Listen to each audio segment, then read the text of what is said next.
Hello, welcome to this channel. This is G Solutions, where we present solutions for your needs.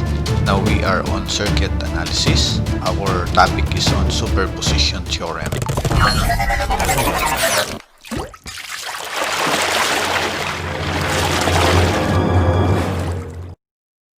Okay, so superposition theorem states that the response of a system to a group of sources applied at the different parts of the system is the algebraic sum of the responses to the individual sources, applied one at a time with the others removed. We have here a circuit diagram. I will be showing to you how to solve for I using superposition theorem, and along the way I will be showing also to you how to use the source transformation method.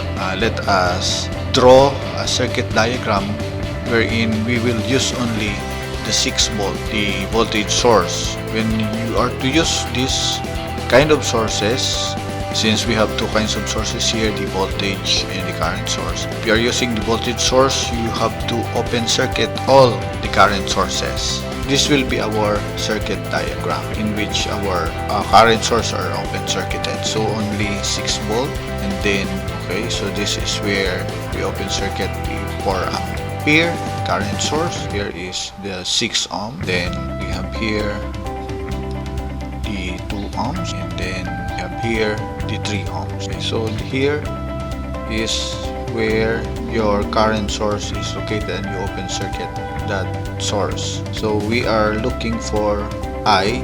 So I've named this first as I prime because we are looking for the value of that I with respect to the voltage source. So what do you notice? You'll notice here a simple circuit diagram in which you have a voltage source of 6 and resistances 6, 2, and 3 in series.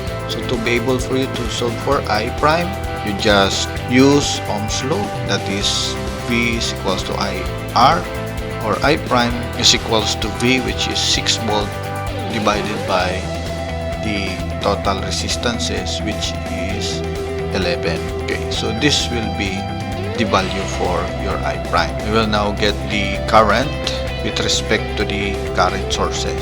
So what we are going to do is to short circuit the voltage source. The circuit diagram will be like this. So again, this is your 3 ohms, then here is your voltage.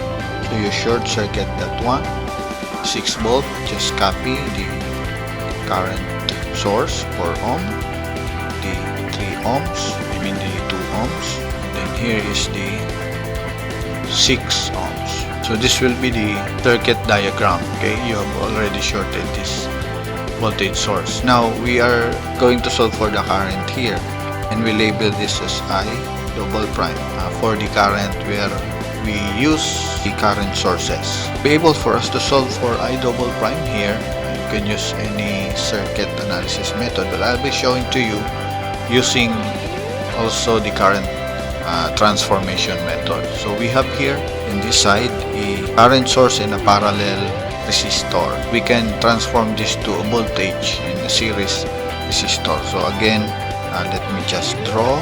This is 6 ampere. So right now I am drawing it, showing it to you. This is 3 ohms. Again, this is 2 ohms. Okay, so we are going to find this one. So I transform this to a voltage source in series with a resistance. So resistance here is a passive element and it never changes. So it will remain constant. So this will still be 6 ohms. So what is the value of this voltage?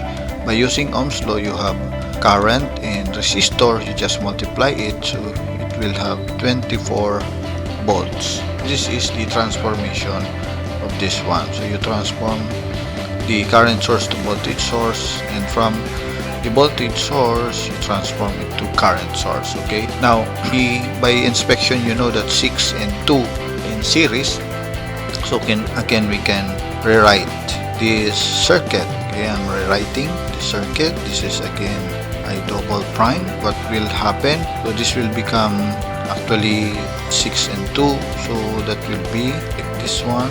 So this is 24 volts. 6 and 2 is 8 ohms. So this is 3 ohms. And then we will transform this once again to a current source. Now 6 ampere, and this is your 3 ohms, and this is what we are looking for, I double prime. So I will rewrite this one. Okay, this is now current source. The direction is going up because this one is positive. Negative, it means that current is flowing here, and this is again in parallel with the resistance, which is constant 8 ohms. So what is the value of this current? Now the value of this is, by using Ohm's law, you have 24 divided by 8, that is 3 ampere. So again, I use the source transformation. Sorry for the drawing, showing it here. So this actually on screen just don't occupy. Anyway, you know that this one is connected. Okay, after doing that, you will notice that 3 ampere and 6 ampere is connected at this node. It means that you can have this added. So if you add the two, the result will be 6 and 3. Current source, this is 9 amperes, will be connected into 3 ohms and 8 ohms. We are looking for a double prime. So to be able for us to solve for this using this circuit, 9 ampere here will be the total current going through this node. Then this 9 current will be divided to these branches 8. By the way, this is not ampere, this is ohms. It will be divided here and here. So we apply the current divider theorem. So we will look for the current at 3 ohms. So that will be actually the current at 3 ohms. Since the current 9 ampere is going to this node, so the current will be leaving this node, okay, going here and going there. Okay, so therefore the current that leaves the node passing through 3 ohms is the negative of I double prime. So I will write here I double prime negative, and then we take the total current 9, then we multiply this to the resistor that I double prime is doesn't pass, and watch that, is 8 ohms. Okay, so 8 ohms, and then you divide it by the addition of these parallel resistances, that is 8 plus 3 will give you 11. So if you are going to multiply this numerator, it will give you 72 over 11, and that is actually we have I11 as negative 72 over 11 ampere. So let us now solve for I. So I is equals to what? That will be, here is I prime.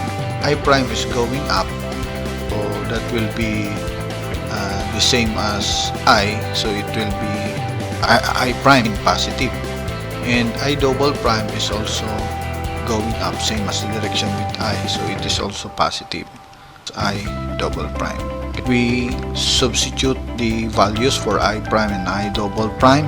I prime is 6 over 11 and I double prime is negative 72 over 11, so that will be negative 72 over 11.